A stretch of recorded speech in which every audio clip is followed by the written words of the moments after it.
So that encounter obviously got my attention to, and that moved into forming a men's group that studied evil with a book called Unbound by Neil Lozano.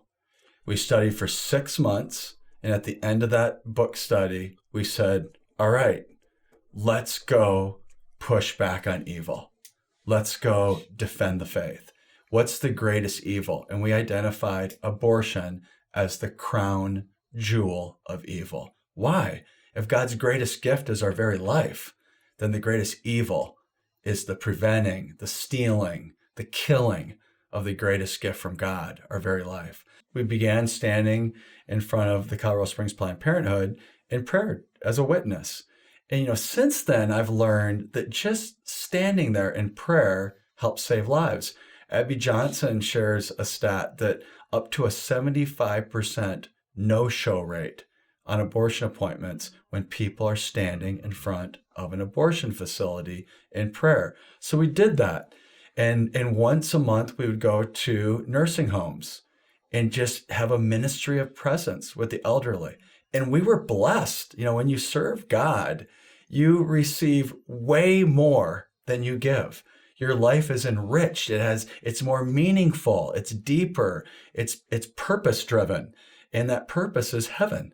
How often are we talking about heaven every day? And why aren't we? If we're talking about planning for our next vacation or planning for our next job or our next meal, why aren't we talking routinely about, this is part of my preparation for heaven? So, the question was, what did the St. Padre Pio experience do? What did it have to do with the pro-life movement? Well, pro-life movement is about battling evil. Yes. It's life and death. The epitome of evil is death. The goal of evil is death. The goal of our faith is life abundantly, life eternal.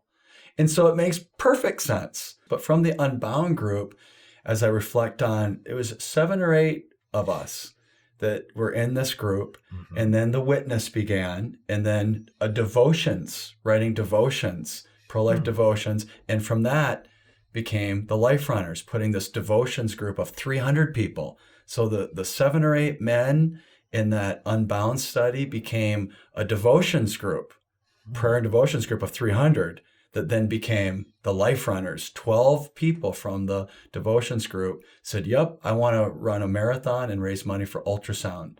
And from that launched Life Runners. That request of Padre Pio, though, has, talk about a mustard seed growing into a big old plant at this point. Right. One seed in my life with a commitment to God to glorify and give witness is now over 16,000 Life Runners.